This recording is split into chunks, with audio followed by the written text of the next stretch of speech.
Buenas noches. Continuamos con el programa, continuamos con la sesión de compañerismo. Ahora me toca presentar a nuestro invitado especial y orador de esta noche, Larry Rubin. Muchos de nosotros pues ya lo conocemos por su amplia trayectoria aquí en México, Estados Unidos, aquí en México. Y me voy a permitir leer una semblanza de Larry para los que no tengan el gusto de conocerlo. ¿Sí la tienes ahí? No. Ok. Lo voy a leer aquí en mi celular y mi ronco pecho. Permítanme tantito. ¿La presentación sí la tienes?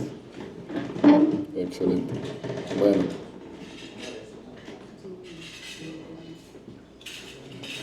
Larry Rubin es el actual presidente de la American Society of Mexico, la comunidad estadounidense en México, junto con el embajador de los Estados Unidos de México. Representa 2 millones de estadounidenses que viven en el país, empresas y ONGs. Por sus méritos fue considerado para el cargo de embajador de Estados Unidos en México en 2017. Durante los últimos 20 años, Larry ha ocupado puestos de liderazgo en empresas y organizaciones estadounidenses. Fue director general de la American Chamber of Commerce en México y vicepresidente de la Asociación de Cámaras de Comercio Americanas de América Latina. Mientras trabajaba como director general de American Airlines, aquí en México obviamente, fue elegido primer vicepresidente de la Cámara Nacional del Transporte Aéreo en México. Impresionante la red, y apenas llevamos un cuarto apenas. Larry formó parte de la Junta Directiva y actualmente es líder dentro de la Confederación de Cámaras Industriales, la CONCAMIN, que es el equivalente de la Asociación Nacional de Fabricantes de Estados Unidos. Actualmente también lidera la Asociación de Industrias de la Investigación Farmacéutica. Larry es una persona que siempre está activo en el servicio comunitario. Fue uno de los fundadores y presidente inicial del primer club rotario de habla inglesa en la Ciudad de México. Forma parte del Consejo de United Way y fue miembro del Consejo de Hábitat para la Humanidad. Además es miembro de varias juntas corporativas. Próximamente miembro de este club también. ¡Eso!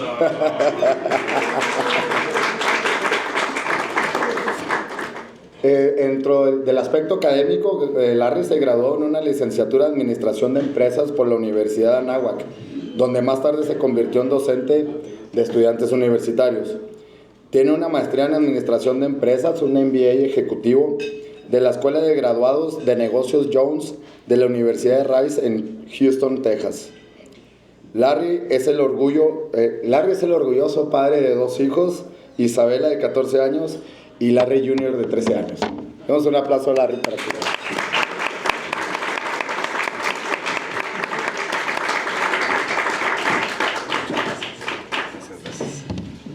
Bueno, primero que nada, muchísimas gracias por la introducción.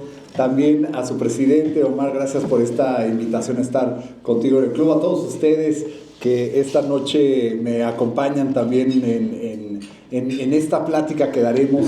Y un saludo muy especial a una persona que quiero mucho, Diana. Qué gustazo verte, me encanta verte por acá. Diana y yo estuvimos trabajando juntos en la Cámara hace poquitos años, ¿verdad, Dianis? Y bueno, siempre fue maravilloso. Entonces, qué gustazo verte, Diana, me da mucho gusto. Y bueno, pues como saben, estamos a una semana de la elección de Estados Unidos, ¿no? Y bueno, yo les voy a platicar un poquito, que me imagino que con este le doy, este es el que le pico para darle vuelta a la presentación. No, es un micrófono. Okay. Perfecto, Enrique. Entonces, y ante todo, perdón la demora. No tuve una junta, no fue por una junta que tuve la demora, tuve por una cosa banal que nos puede pasar a todos. La llave del coche se me quedó adentro de la casa, tuve que llamar al cerrajero para que me abriera. Total, es que bueno, aquí estamos. Pero muchas gracias. Y vamos a empezar un poquito del American Society, si nos vamos a la siguiente, por favor.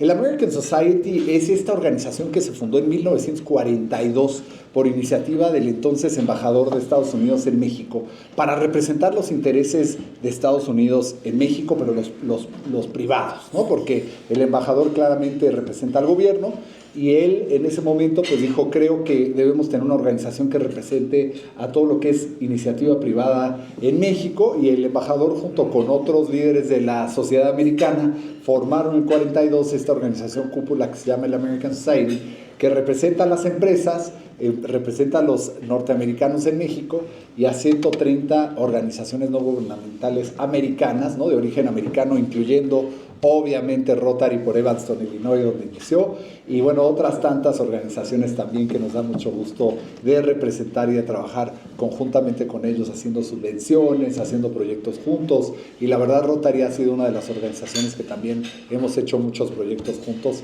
aparte que yo soy rotario desde 1997, ¿no? Y bueno, pues yo creo mucho en lo que hace Rotary, por eso decidimos con Frank Devlin fundar el club de habla inglesa, que era algo que él quería hacer, ¿no? Venía diciéndome desde hace mucho tiempo, y finalmente lo hicimos, y bueno, ahí está el club también, y bueno, los felicito a ustedes por llevar el nombre de nuestro gran y querido amigo Frank Devlin.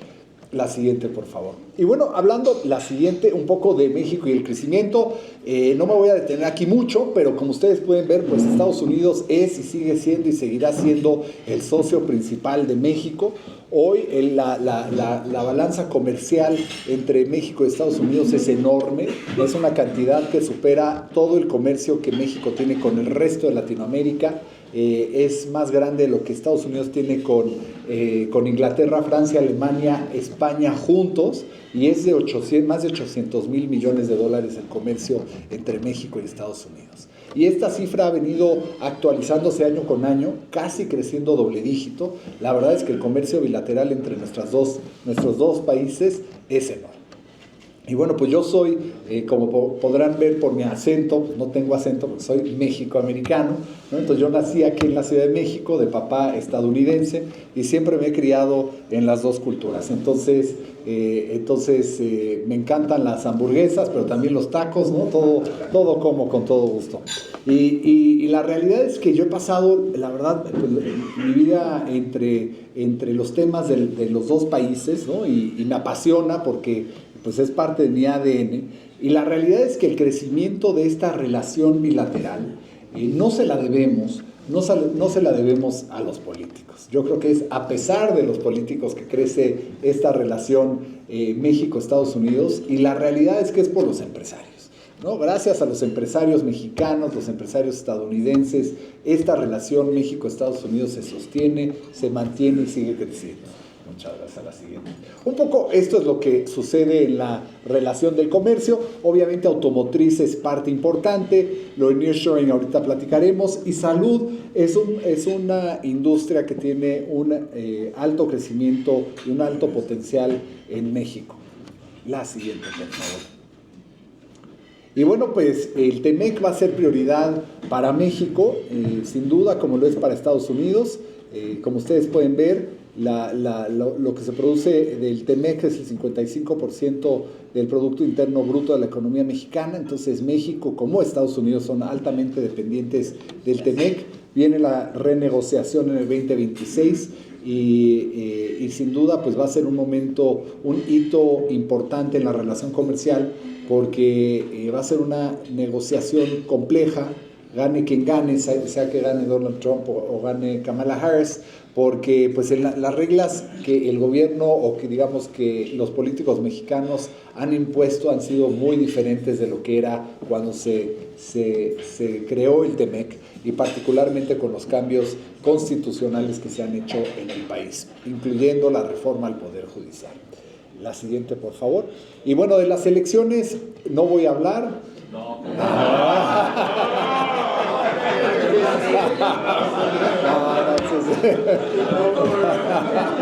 No, con todo gusto, con todo gusto. Vamos a platicar un poco de las elecciones, que estamos a una semana, y por cierto estamos platicando Omar, Edgardo y yo, que están invitadísimos saliendo del club la próxima semana, son las elecciones. Entonces, siempre la American Society hace la noche de elecciones, pues un evento especial para ir siguiendo las elecciones en vivo. Hace 8 años, porque 4 pues fue la pandemia, pero hace 8 años lo hicimos aquí en todo el University Club. La verdad fue un evento enorme, porque pues imagínense llenar todo el University Club abajo y arriba, pero fue un evento espectacular. Ahora lo vamos a hacer en Polanco, en Antara, y es un evento muy especial porque es una recepción, un cóctel con canapés, con bebidas, pero a su vez van líderes empresariales, líderes políticos, amigos mexicanos, americanos, republicanos, demócratas y muchos medios de comunicación que quieren ver las reacciones de las personas que les van a uno u otro partido, y eso va a ser el próximo martes 5 de noviembre. Entonces los esperamos. Para más información yo les paso los datos con Edgardo, pero nos encantará tenerlos. Y bueno, pues ¿qué está en juego? Tienes 2 campañas diametralmente diferentes. Tienes la de Kamala Harris, la vicepresidenta, y la del expresidente Donald Trump. Esta elección ha sido una elección como de telenovela, ¿verdad? Has tenido un poquito de todo. Has tenido un presidente que no se quería bajar de la contienda, que finalmente pues lo bajan, entra la suplente, a 4 meses al otro candidato le disparan, no lo lastiman más que en la oreja, ¿no? Después de 8 disparos, 3 de ellos que iban directito a su cabeza. Es un hombre muy afortunado, sin duda. Y la realidad es que tuvo otro atentado después en su campo de golf que también fue fallido. Entonces ha sido toda una telenovela esta elección de Estados Unidos. Pero ¿qué va a suceder en la elección? Pues tienes a Donald Trump, que lo conocemos bien porque lo hemos visto en campaña desde ya bastante tiempo, ¿no? Fue presidente del 16 al 20, pero hizo campaña desde el 14, ¿no? Y la realidad es que hemos estado escuchando de Donald Trump por más de 10 años como figura política, pero también como empresario desde hace muchas décadas, ¿no? Donald Trump ha sido una persona que ha estado en los medios de comunicación. Antes de eso era un empresario que en bienes raíces tuvo bastante éxito. Entonces, una figura sin duda polémica y una figura sin duda muy diferente y muy al estilo populismo, que ha logrado pues primero ser presidente en el 16 y ahora pues ser el candidato único del Partido Republicano muchísimas gracias, para la contienda. Hoy las elecciones se ven parejas, pero la realidad, lo que va a definir esta elección son 7 estados. ¿Y por qué 7 estados? Porque de todos los estados de la Unión Americana, muchos de ellos son... No, nos quedamos en la anterior, gracias. Muchos de ellos son estados que ya sabemos cómo van a votar. O sea, sabemos que California tradicionalmente vota demócrata y así va a ser en esta elección. El estado de Texas va a votar republicano y así va a ser en esta elección. Y bueno, pues varios estados ya conocemos cómo van a ser. Pero lo que se ha determinado es que 7 estados de la Unión Americana serán los estados que hagan una diferencia, lo que llamamos los swing states de esta elección, que incluyen a uno de los estados fronterizos, que es Arizona. Arizona es uno de los swing states, así como Pensilvania, así como Ohio también, Wisconsin y otros estados como Carolina del Norte y otros que están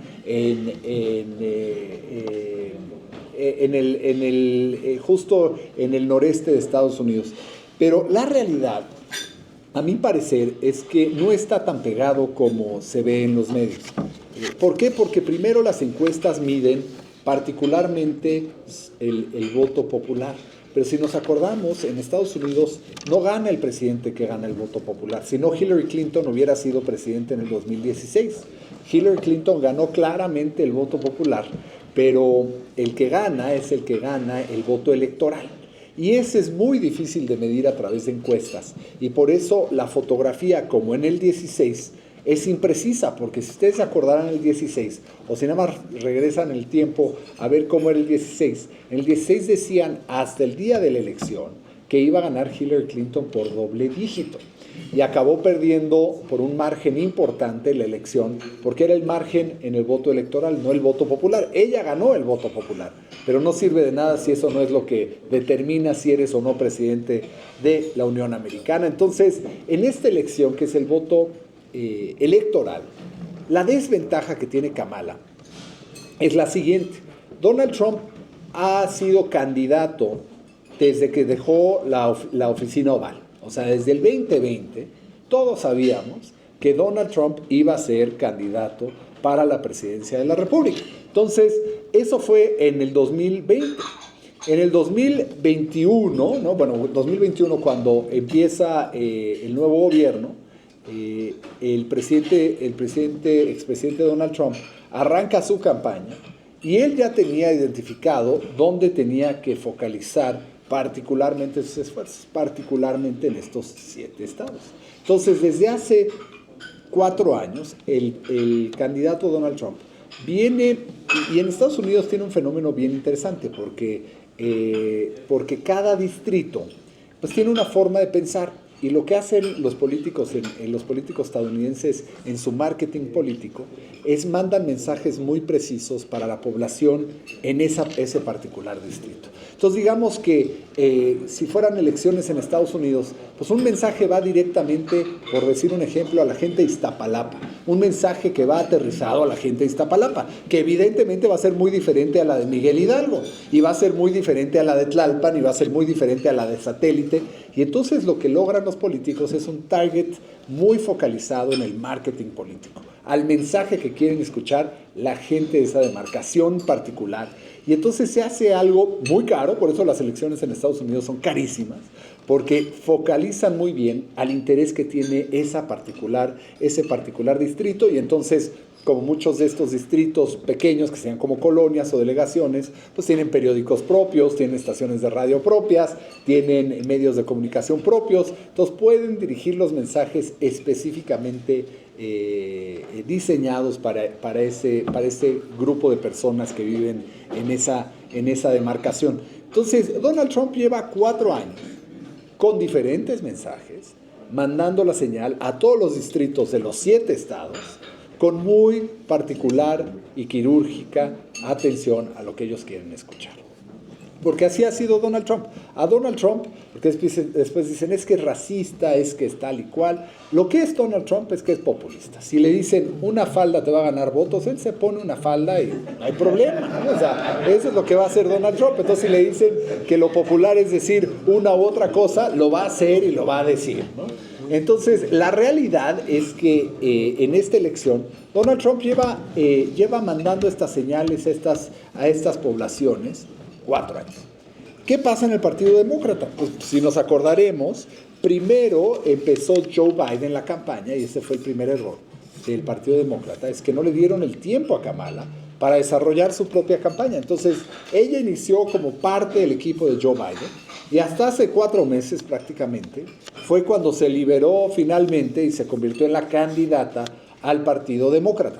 Pero eso le dio exactamente 4 meses para armar toda una campaña diferenciada de Joe Biden, y mandar una señal a estos 7 estados que ella va a manejar pues, los temas primordiales, diferente a Joe Biden. Número 1, se necesitaba distanciar de Joe Biden, y número 2, también se necesitaba distinguir de Donald Trump y mostrar una diferencia en 4 meses. Evidentemente, el trabajo político de 4 años no se compara a un trabajo político de 4 meses. No hay forma.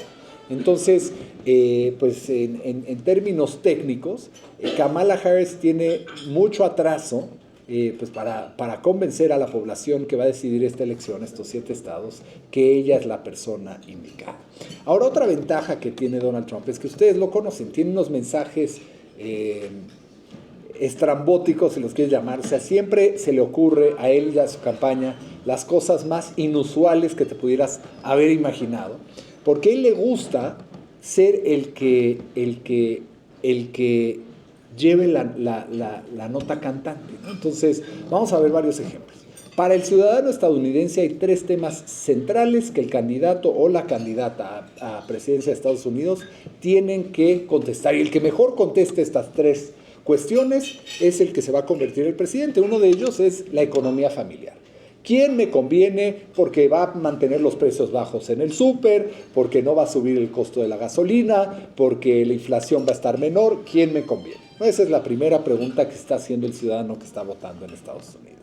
El segundo es quién puede, porque en todos estos distritos que platicábamos, uno de los temas que más preocupa es la adicción al fentanilo. Y el tema del fentanilo es un tema severamente importante que afecta a todas las ciudades y a todos los pueblos en Estados Unidos, y es la muerte principal de ciudadanos de entre 18 y 44 años de edad en Estados Unidos. Entonces, una preocupación enorme para padres inequívocas de lo que cree sobre los diferentes temas. Entonces, en el tema de fentanilo, ya hemos escuchado que Donald Trump va a perseguir hasta donde estén y va a mandar a militares o a los drones a México para matar a todos los narcotraficantes, ¿no? Entonces, evidentemente es algo que no puede hacer, pero capta la noticia del ciudadano en todos los distritos, porque entonces empiezan a decir, oye, ¿será que él va a ir por todos los narcotraficantes? Entonces empieza la discusión en la mesa de cada hogar americano sobre la propuesta de Donald Trump y la discuten. Entonces, ¿qué tiene que hacer Kamala? En vez de proponer algo, tiene que contestar, ¿no? Se pone a la defensiva, porque pues la única forma defensiva es decir, no, bueno, eso es imposible, ilegal, pero en vez de tener una propuesta, tiene que contraatacar la propuesta de Donald Trump. Entonces todavía lo favorece más, porque pues muchos dicen, bueno, pues y sí, ¿no? Igual sí, pues que termine con todos los narcos, que se meta a México, los mate a todos, está perfecto, ¿no? Entonces, pues ahí se lleva Donald Trump por la forma en que es, porque Kamala pues es una política más, pues más estudiada, en el sentido de que pues ella nunca va a decir una cosa que vaya a sonar así. Entonces ella se delimita a decir, no, yo voy a trabajar con México. Pero es lo mismo que se ha venido escuchando campaña tras campaña, año tras año, elección tras elección. Entonces el poblador de Temple, Arizona, ¿no? o de Pittsburgh, Pensilvania, dicen, no, pues es lo mismo, ¿no? Y con Donald Trump pues tiene una propuesta, ¿no? A ver si funciona. Ese es el fentanilo, que es una de las 3 preguntas que hay que contestar.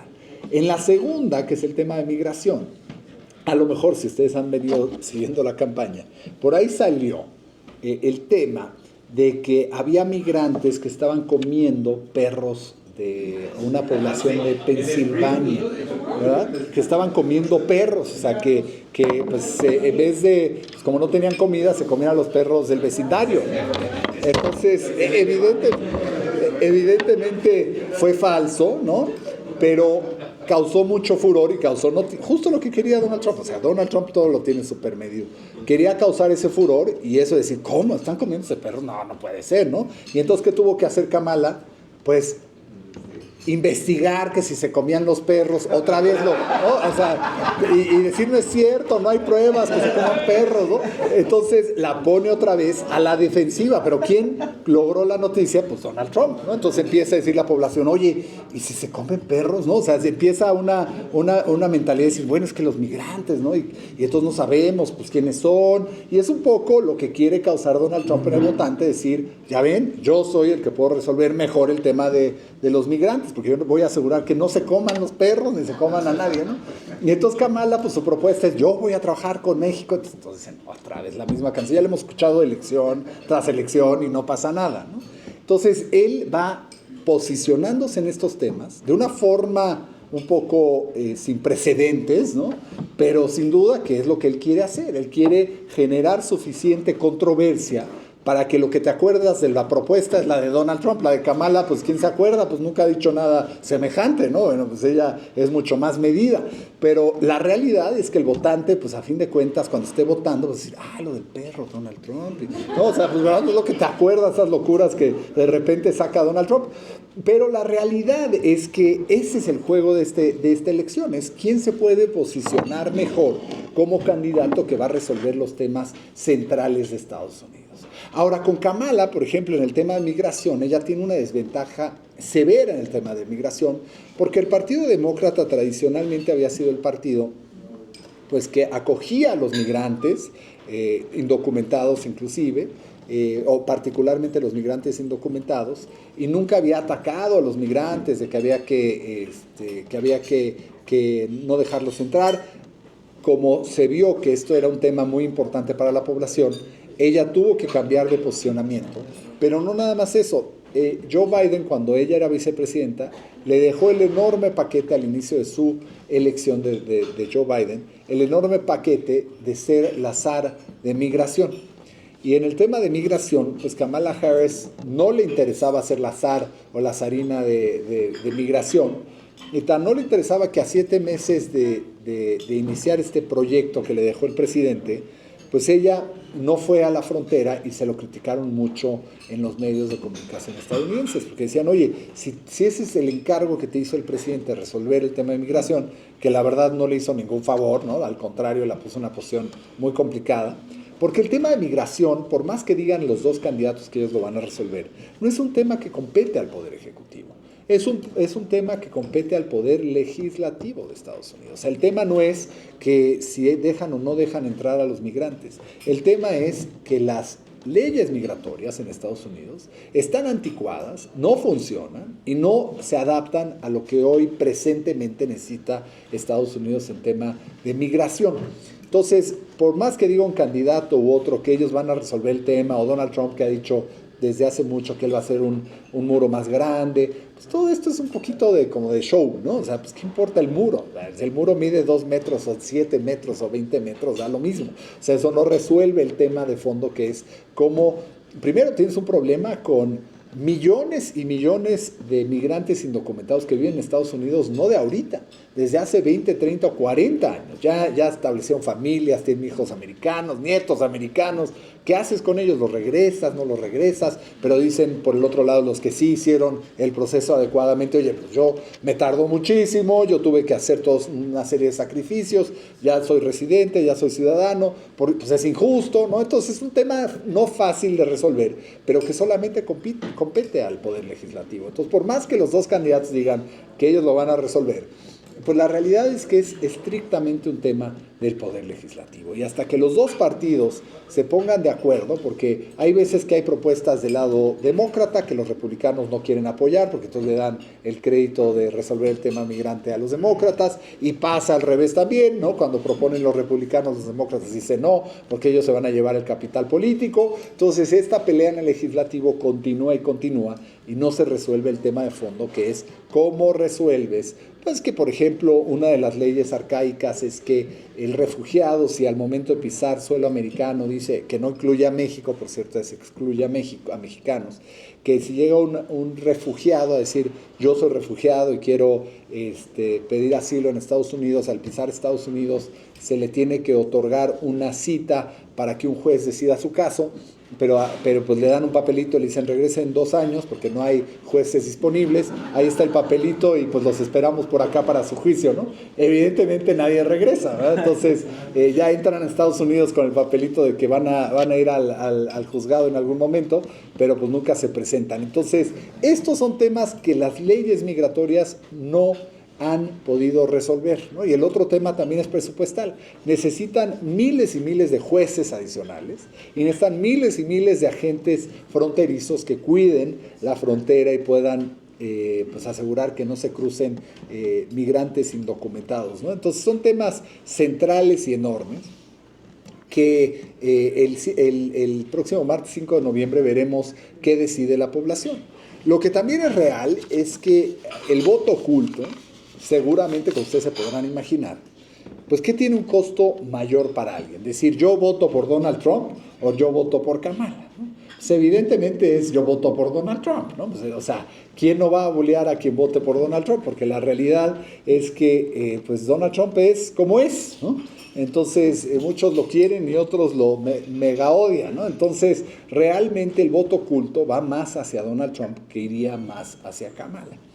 El voto hispano, interesantemente, ha venido creciendo de forma importante para Donald Trump, porque también el Partido Demócrata ha tratado de pintar la fotografía que Donald Trump es racista o es en contra de las minorías, en contra de los hispanos, ¿Qué tanto es cierto? Yo no sé, ¿no? Pero lo que sí sé es que los hispanos están incrementando el número de intención de voto a Donald Trump de una forma muy interesante, ¿no? Y entonces los hispanos, aunque no juegan hoy un papel decisivo en las elecciones, que deberían, la realidad es que es un voto importante, pero no tan importante como pudiera ser. Hoy en Estados Unidos, nada más para que ustedes vean la dimensión de lo que es el poder que pudiera tener nuestros familiares y amigos mexicanos allá. En Estados Unidos, de la población de más de 320 millones de ciudadanos, el 12% de esa población estadounidense, el 12%, o sea, 38 millones, son americanos con ascendencia mexicana, específicamente, 12% de la población. Más aparte de ese 12%, tienes 15 millones de green card holders, o sea, de residentes legalmente establecidos en Estados Unidos. Entonces estás hablando que la población con influencia en México, hasta ahí van más de 50 millones de personas. Más aparte, aunque no se sabe con ciencia cierta cuántos sean, porque los indocumentados pues no alzan la mano, no los puedes contar, nadie sabe que existen, ¿no? Son 20 millones según el Pew Hispanic Center. Entonces estás hablando que 70 millones de personas en Estados Unidos tienen raíces o tienen un vínculo muy fuerte con México, que es un gran porcentaje de la población estadounidense. Pero lamentablemente, regresando a los que sí votan, los 38 millones, es que la población americana con ascendencia mexicana no es una población muy activa políticamente. Es más, no les gusta ni votar, aunque pueden votar porque son ciudadanos americanos. A mí me pasó, y como viví en Texas, pues Houston, ¿no?, donde yo viví, es una población donde hay cantidad de mexicanos, ¿no? Hay un gran porcentaje, más que en muchas otras partes, de mexicanos. Es el segundo estado con mayor número de mexicanos. Y yo me acercaba a diferentes poblaciones a preguntarles en Houston, pues que por quién votaban y por qué no votaban. Y siempre, bueno, no siempre, pero muchas veces me decían los compatriotas mexicanos, y era la frase que se me quedó grabada, me decían: no, es que siempre gana el mismo güero, me decían, ¿no? Siempre gana el mismo güero. O sea, claro, pues porque no votas, pues si votas a lo mejor ya no gana el mismo güero si no quieres que gane el mismo güero, ¿no? Entonces, pero lo que sucede es que nuestra población allá es una población muy aislada por sí sola, que tiene un impacto importante en la economía, porque pensarías, ay, pues es que no tienen dinero. Equivocadísimo. La población, estos 38 millones, y según un estudio que sacó el BBVA, estos 38 millones representan el 8% del PIB estadounidense. Eso es casi 3 veces la economía de México. Nada más para que vean el poder económico que tienen los mexicoamericanos. Y yo lo defino de la siguiente manera: tienes 3 generaciones de personas allá. Juan González decidió irse a vivir allá por una mejor situación económica, buscar mejores oportunidades. Abrió un puestecito de tacos, le empezó a ir muy bien, trabajó muchísimos años, pudo pagarle la universidad a su hijo, ¿verdad? Y que por cierto pues es Juan González Jr., ¿no? Y Juan González Jr. Juan González, papá, no habla nada de inglés, ni le interesa, y él se comunica en su comunidad en español, ¿no? Y cuando necesita algo le habla a su hijo Juan González Jr. y él habla súper inglés, su español medio rascuachón, pero bueno, ahí le hace, y México le gusta, y va a Cancún de vacaciones, ¿no? Entonces le va bien, pero pues cuando Juan González Jr. toma el negocio de la taquería, pues ya no era nada más un puestito, ya tenían como 3 o 4 restaurantes, pero gracias a Juan González Jr., de repente ya no eran nada más 3 o 4 restaurantes, ya tenían 25 restaurantes, ya estaban abriendo en otros estados, e iban creciendo bastante bien. Entonces, pues como es la familia, ¿verdad? Porque pues Juan González González se fue en los 60, 70, pues ya Juan González Jr. pues ya estableció este negocio ya como un negocio. Imagínense tener 25 restaurantes, pues nada despreciables, y de repente pues entra en la fotografía Johnny González III, ¿verdad? Que es el nieto de Juan González, ¿no? Y Johnny González III no habla nada de español, no le interesa absolutamente nada de México. Lo único que lee de México es que hay narcotraficantes, secuestradores, muertes, drogas, todo tipo de, pues casi como dirían en inglés, el Wild Wild West es México, ¿no? Y entonces a Johnny González III, pues naturalmente le ha ido muy bien, porque él ha expandido el negocio y ya no nada más son 25 restaurantes, ya tienen como 100 en diferentes puntos de la República de Estados Unidos. Y pues cuando le preguntan a Johnny González III si quiere hacer un posgrado, una cosa de estas, pues dice, ¿cómo para qué? Pues estoy 100 restaurantes, es una pérdida de tiempo ir a hacer un posgrado. Mejor los contratos, ¿no? Exactamente, contrato a los que tienen posgrados, ¿no? Y eso es lo que pasa en la comunidad americana, mexicana en Estados Unidos, porque cuando ves cuántos de las minorías hispanas estudian posgrados, los mexicanos, a diferencia de los argentinos, venezolanos y otros, que sí estudian posgrados, los mexicanos casi no les interesa. Entonces, un poco de esta apatía que también tienen en las votaciones, que a pesar de que son 38 millones y pudieran cambiar radicalmente el rumbo de cualquier elección, deciden que, ¿para qué? ¿No? O sea, si nos está yendo bien, pues ya que las elecciones las decida alguien más. Y por eso en el Senado de Estados Unidos, que debería ser un cuerpo representativo de la población, pues si tiene 100 senadores federales, pues si decimos que el 12% es la población mexicana o mexicoamericana en Estados Unidos, pues estarías pensando que de 100 senadores, 12 de ellos deberían de ser de origen o de ascendencia mexicana, ¿no? ¿Y saben cuántos senadores en la Unión Americana hay de ascendencia mexicana? De esos 100. ¿Cuántos echan? ¿Cuántos dan? ¿Qué dan? 5, 4, 1. Ninguno electo en Estados Unidos. Y es, ¿cómo puede ser? O sea, se supone que es el cuerpo representativo de... Sí, exacto, eso es lo que piensa. Mejor contrato ya al senador, pues qué más da, ¿no? Sí, no lo dudaría. Y entonces esa es la población, y la realidad es que es una población que tiene un alto poder adquisitivo, enorme, y es una población que no necesariamente es como el resto de los estadounidenses, aunque se han integrado y asimilado bastante bien. Pero siguen viviendo en núcleos, ¿no? Siguen viviendo en las comunidades donde hay muchos mexicanos, siguen teniendo muchos de ellos las tradiciones mexicanas. Algunos de ellos son, pues evidentemente los bulean, ¿no? Porque pues también pasa, ¿no? Entonces mucho más se convierten, se aíslan de diferentes partes de la población, y por eso tienes a americanos con ascendencia mexicana que no quieren aprender español, que no les interesan las costumbres mexicanas, ¿no? Un poco de eso es lo que hemos analizado a profundidad sobre la población mexicoamericana en Estados Unidos. Pero bueno, esas son las elecciones, eso es lo que va a suceder probablemente en los próximos 7 días. Ya muchos ciudadanos ya han vertido sus votos a favor de uno o a favor de otro, y las elecciones, pues, final de cuentas, van a ser decididas pues por estos 7 estados que platicábamos al principio, y veremos, ¿no? Veremos quién se convierte en el próximo o próxima presidenta de Estados Unidos. Si te vas a la última, por favor, les voy a dejar mis datos. Ahí están los datos de la página de la American Society, de amsoc.mx. Ahí viene toda la información de nuestro evento, pero si no me pueden localizar en el email o en el Instagram o en el X o como quieran, y con todo gusto les damos toda la información. Y bueno, pues nuevamente me da muchísimo gusto estar aquí con ustedes, platicar con ustedes, y encantado pues creo que vamos a hacer algunas preguntas y respuestas, ¿verdad? Así, bueno, ¿sí? Pues ya lo dijo Larry. Estamos en la sesión ya de preguntas y respuestas. Se vale todo tipo de preguntas. Claro. Se valen preguntas escabrosas y apagamos los celulares. También, no, y no hay que pagar, con todo gusto. ¿Cómo está el asunto? Con todo gusto, cualquier pregunta.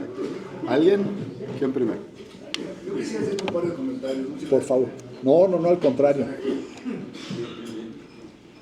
Usaste un adjetivo cuando decías que la campaña de Donald Trump era como en una parte estrambótica. Yo quisiera hacerte este comentario. Yo no creo que sea estrambótica, yo más bien pienso que es ofensiva y sin respeto. Ofensiva y sin respeto porque él se la pasa insultando y faltando a la respeto. Perdón el comentario, pero es lo que yo visualizo, claro, de la campaña que hace. Por otro lado, también quería comentarte que a la hora de que el norteamericano va y pues yo no pensaría que piensa que si comen los gatos o los perros o lo que sea, ¿no? Yo más bien pensaría, voy a poner en la presidencia de mi patria a un delincuente, porque según las noticias que nos han llegado a México, el señor Trump es un confessed felon, pues un delincuente, confeso, y ha juzgado y convicto de 30 y pico de problemas que tiene, juicios ahí en Estados Unidos. Entonces yo creo que esa parte de la reflexión cuando uno está en la casilla de votación, me parece que algunos de los norteamericanos deben de pensar no en los gatos y en los perros, ¿no? Yo creo que también deben de pensar que se van a poner a un delincuente en la presidencia de los Estados Unidos. Entonces, esa es mi reflexión, ¿no? No, y mira, muy buena. Perdón. Carlos. Gracias, Carlos.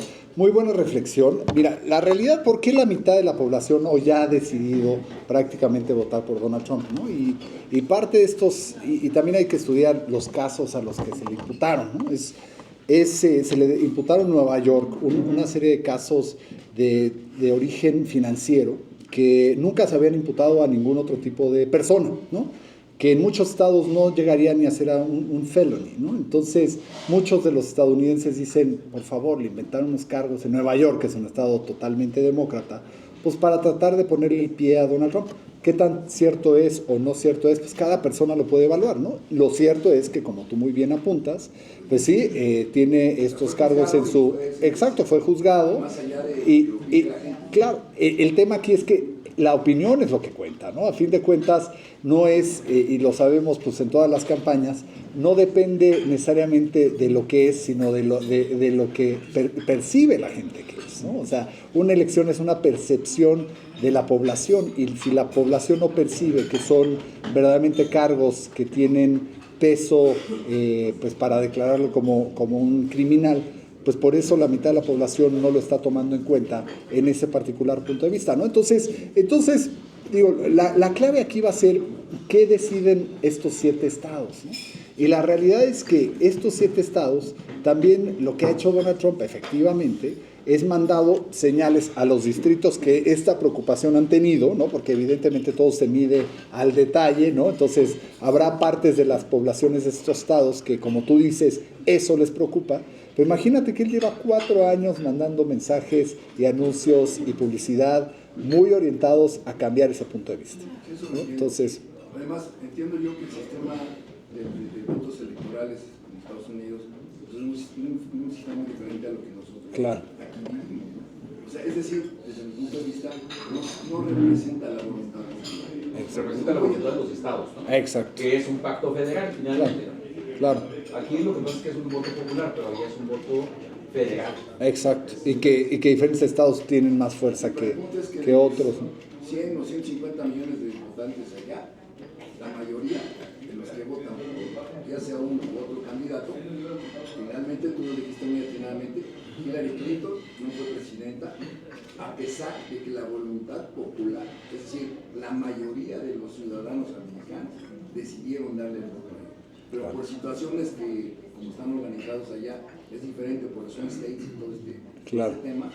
Sí me hace un poco injusto esa parte, pero bueno, así es como se manejan las cosas. Claro. No, y se ha discutido bastante, ¿no? Nunca se ha cambiado desde el siglo XVIII, pero pues justo se ha discutido en sin número de veces si es justo, si no es justo, ¿no? Y como a veces favorece a un lado y después favorece al otro, pues también los dos partidos no se ponen de acuerdo para hacer un cambio necesariamente de voto electoral a voto popular. Y claro, los estados que se ven favorecidos por el voto electoral versus el voto popular, estados que tienen poca población, por ejemplo, pues no quieren cambiar, ¿no? Porque entonces le restaría importancia a un estado como Iowa, que como tú ves, o como ustedes ven en la campaña, pues Iowa se convierte en uno de los estados centrales, y por eso ves a los candidatos yendo a ver a las vacas, y que no sé qué, ¿no? Y estando muy involucrados en todos los temas de la población de Iowa, ¿no? Cuando dirías, pues, ¿y Iowa qué? ¿No? Tiene una población chiquita, ¿no? Pero ese es el juego electoral,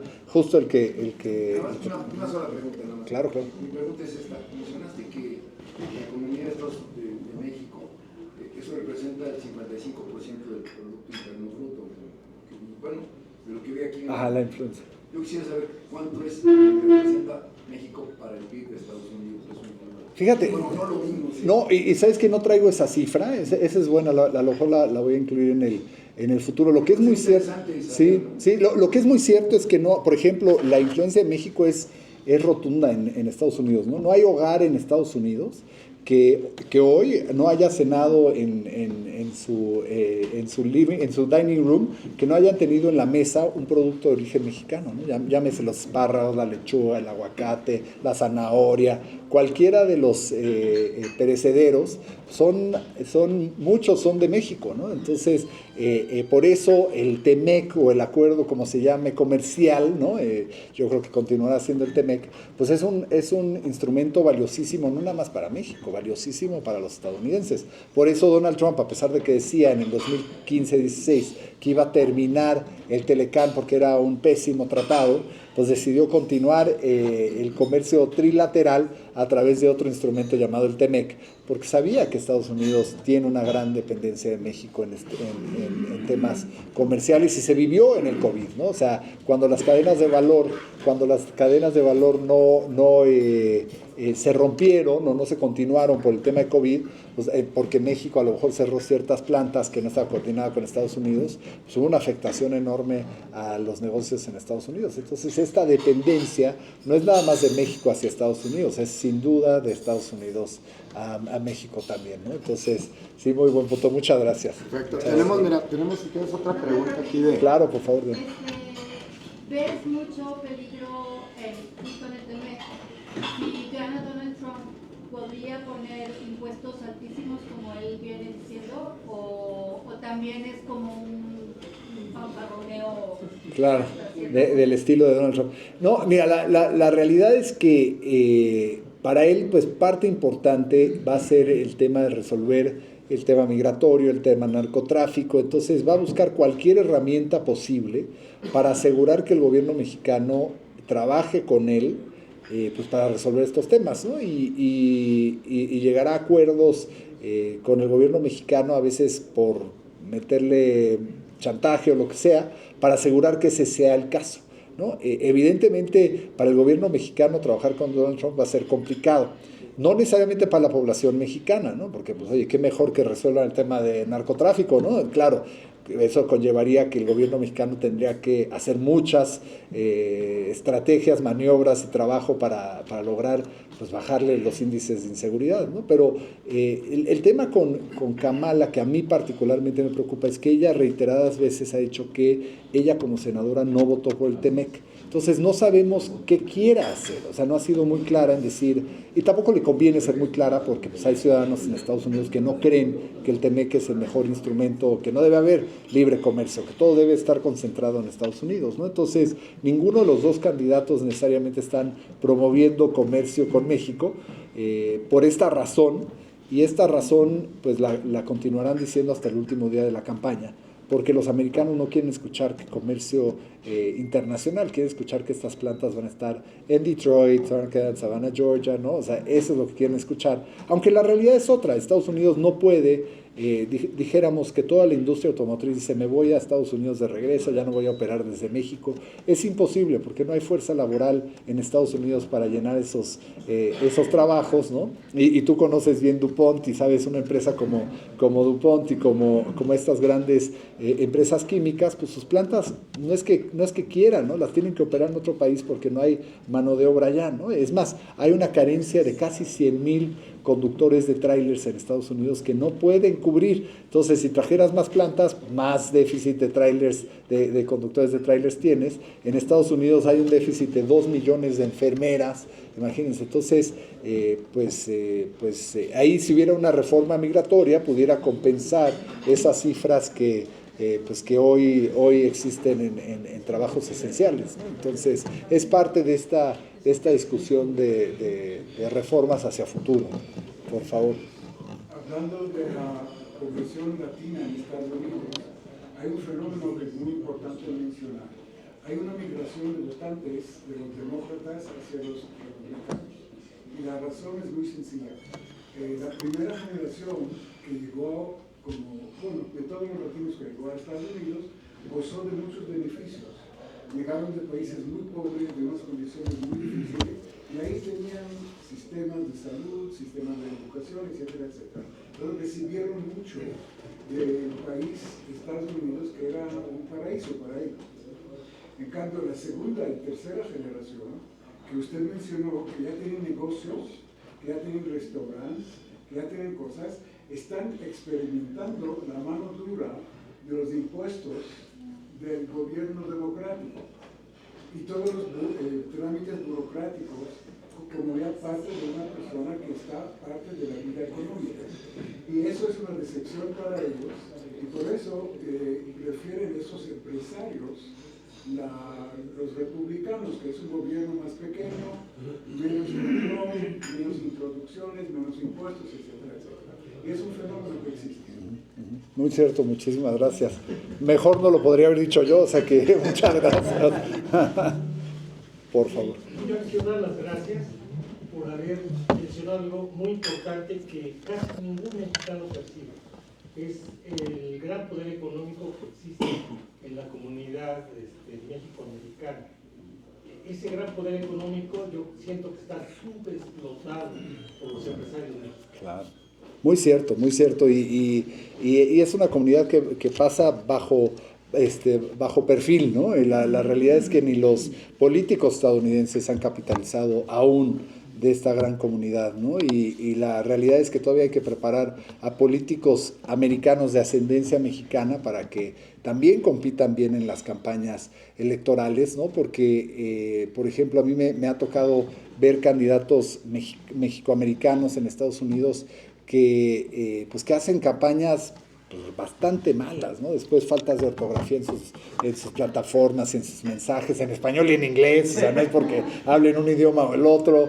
Después otra candidata que tenía una voz tan chillante que lo oías y decías, híjole, no, pues quién sabe si van a votar por ti. Claro, el problema es que si pierden, pues ellos lo atribuyen porque yo era mexicano, perdí. Pues no, perdiste porque hiciste mal la campaña, ¿no? Es como el caso de Kamala. Si Kamala llegara a perder, muchos van a decir, porque es mujer y no quisieron una mujer. Pues a lo mejor no era que era mujer, era que no era la mujer que quería el pueblo americano, ¿no? Eso podría ser. Entonces, habrá que ver porque sin duda si llega a perder Kamala, pues que el mensaje no sea perdió porque es mujer, ¿no? Sino más bien perdió porque no era la mujer que el pueblo americano quería, ¿no? Yo creo que una mujer puede ser presidenta de Estados Unidos como ha sido un presidente afroamericano, ¿no? Y yo creo que era más fácil que una mujer fuera presidenta que aún un presidente afroamericano. Si ya hemos tenido un presidente afroamericano, yo no le veo problema porque haya una mujer en la presidencia de Estados Unidos. No sabemos si la que quiere Estados Unidos es Kamala. Pero no sabemos si la presidenta que quieren es Kamala.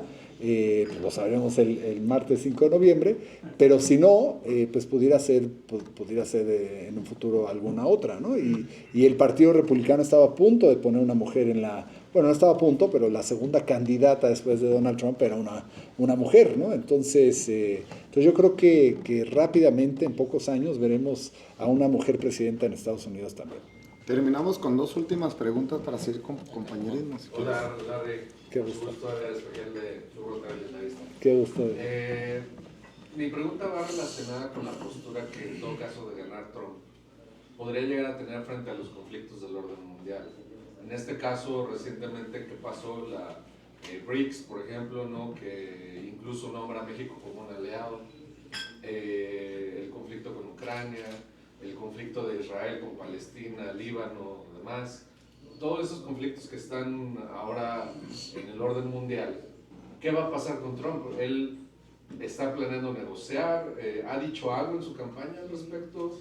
¿Cuáles son sus posturas en general? Claro, mira, sí, sin duda sí, pero Donald Trump es más le interesa la agenda doméstica, ¿no? Por eso va a tener una relación con México particularmente intensa, porque México tiene una influencia importante en la agenda doméstica de Estados Unidos, ¿no? El tema de narcotráfico pues tiene que ver México, el tema de migración tiene que ver México, el tema económico comercial tiene que ver México, ¿no? Y por eso para él la OTAN, el Acuerdo Climático de París, esas cosas a él no le quitaban el sueño, por decirlo de alguna manera.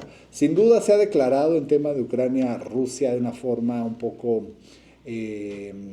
tibia, ¿no? O sea, aunque ha recibido al presidente Zelensky en últimos meses, la realidad es que no ha sido exactamente claro de cómo va a buscar una resolución al conflicto.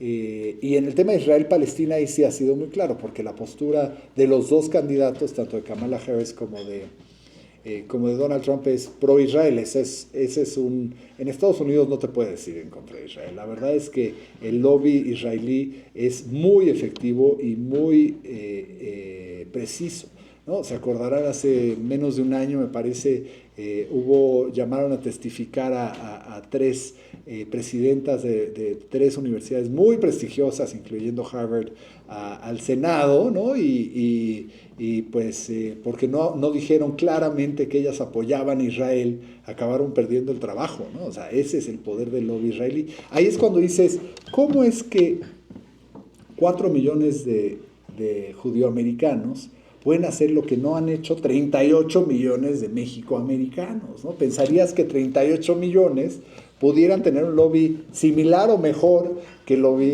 judío, bueno, el israelí americano en Estados Unidos, ¿no? Entonces hay tarea que hacer, no hay que decepcionarnos, pero sí puede llegar a tener un lobby así los mexicoamericanos en Estados Unidos, ¿no? El nivel que tienen los israelíes, que ningún político jamás va a hablar mal de Israel porque sabe que se le va en contra a toda la comunidad, ¿no? Entonces, así debería ser para la comunidad mexicoamericana. Estamos lejos de eso, pero bueno, esperemos en los próximos 10 años sí cambien las cosas. Juan de Dios, última pregunta. Claro, yo voy a tomar la licencia de mencionar, primero, bienvenido. Muchísimas a nuestro club. gracias. Muchas Segundo, gracias. mencionar que tú y yo fuimos juntos presidentes de los únicos dos clubes Frank Devlin en México. Al mismo tiempo. Sí, es cierto, claro. Bienvenido al club. Muchas gracias. Mi pregunta es la siguiente. Mencionaste tres aspectos que la población norteamericana tiene en el radar o son importantes para ellos. Economía familiar, el fentanilo y el tercer punto fue Migración. migración. Ajá. La primera pregunta, ¿cómo Donald Trump, o cómo en sus planes está pensando realmente llevar esa economía a la familia norteamericana? Olvídate, son mexicanos Claro. o afroamericanos o los americanos. Esa sería la primera parte. La segunda, el fentanilo. Se habla del fentanilo México. México es productor de fentanilo, México es propulsor de fentanilo, México manda el fentanilo a México. Pero yo te diría algo, y voy a tomar la licencia de comentarte una experiencia personal. Okay. Hubo una reunión con algunas personas de Estados Unidos, oficiales, voy a llamarlo así, oficiales me refiero a personas del gobierno, donde se sentaron y atacaron a México y dijeron, mira todo lo que está haciendo México por llevar drogas y esto y lo otro. Entonces, nosotros tenemos un gran aparato de cámaras y una serie de equipos en la frontera. Y aquí tenemos las fotos, donde está inclusive gente uniformada del gobierno, del ejército, aventando los paquetes de droga y todo eso a la frontera del otro lado. Y mi pregunta fue, oye, si tienes todo...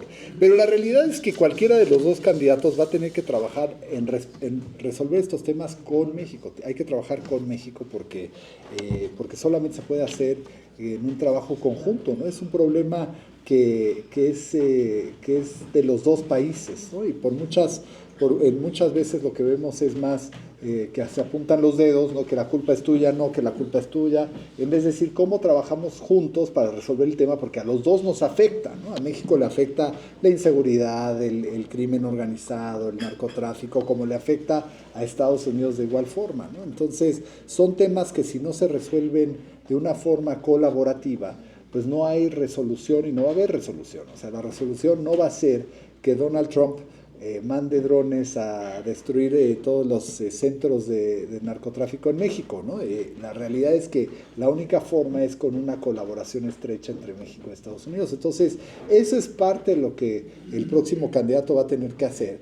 Y el tema, por ejemplo, económico, pues un poco lo que ha venido diciendo Trump ha sido que él va a continuar con impuestos bajos, ¿no? Es un poco lo que hizo en el 2016 en su campaña, ¿no? Esos mismos mensajes que él usó en términos de economía familiar los va a seguir usando, los sigue usando ahorita en esta campaña. Entonces, la realidad es que seguirá siendo un tema importante en la elección, ¿no? Es quién pueda resolver el tema de la economía familiar mejor, pero más allá de quién pueda, es quién lo comunica mejor, ¿no? Y por eso digo que Kamala está en una desventaja, porque ella ha tenido solamente 4 meses para hacer campaña.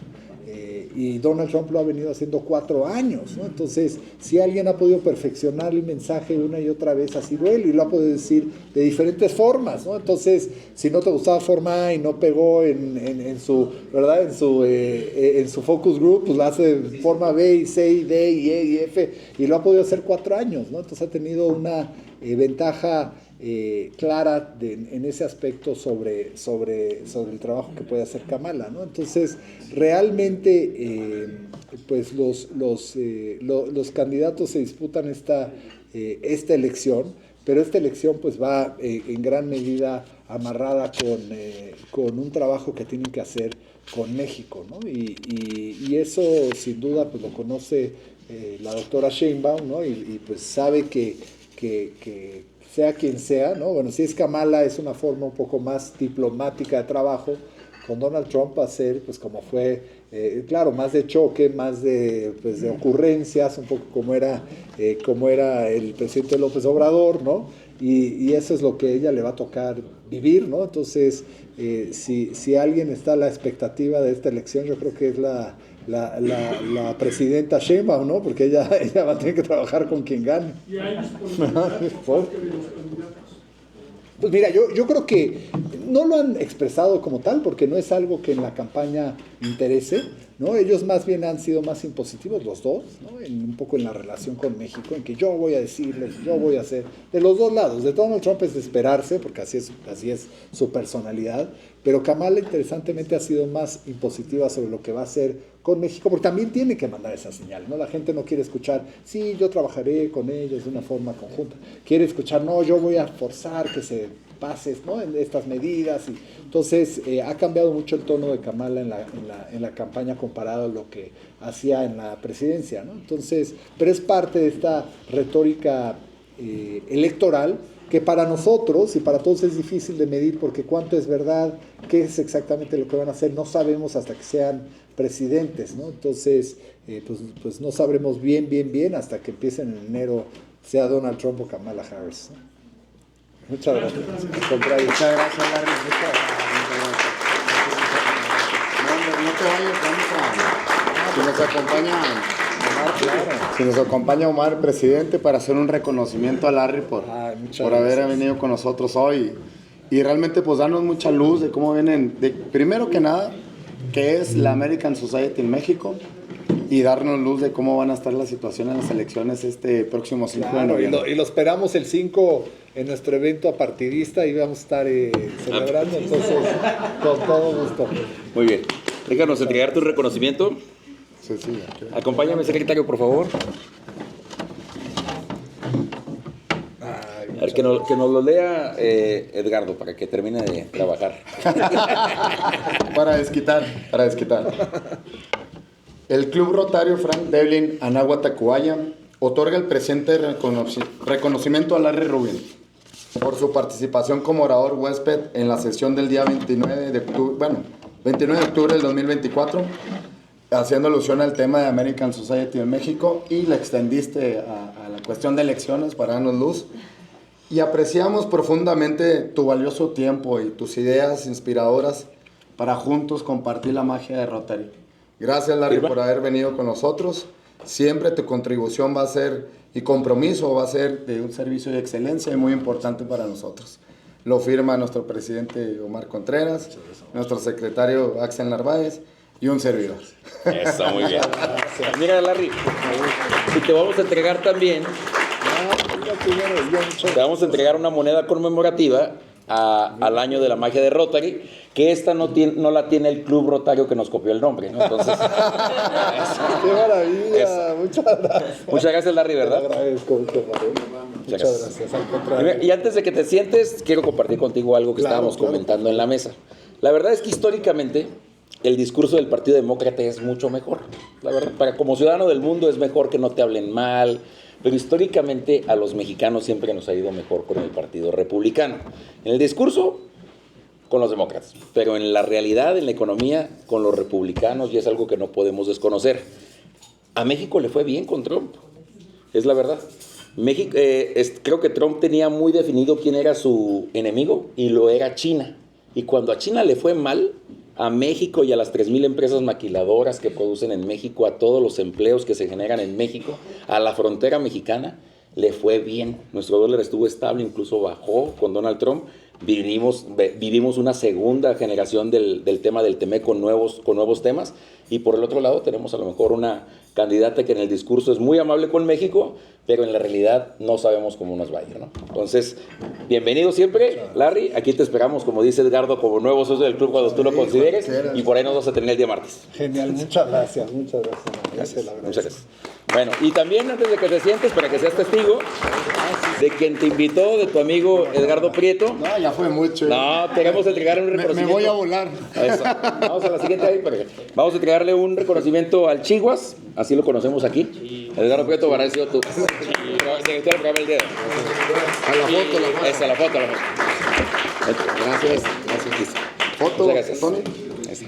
Ponte aquí. Eso. A foto, vente, Axel, porque todavía no acabamos. Todavía no acaba.